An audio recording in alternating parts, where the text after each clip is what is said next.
How to unarchive chats in Line. In today's quick tutorial, I will show you how to unarchive chats in the Line app so you can bring back conversations you have previously talked away. Let's get started. First, open the Line app on your phone and make sure you are logged in. Now tap on this gear icon at the top right corner. Tap on it. Here scroll down until you see chats. It's right here. Chats. Tap on it. Now scroll down until you see hidden chats. It's right here. This is the unarchived chats. Tap on it. Now you can see edit right here. Tap on edit and tap on unhide chat right here like this.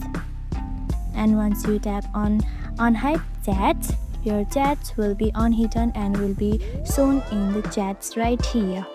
Once you tap on this chat, you will see that chat right here. And that's it. This is how easy it is to unarchive chats in Line app.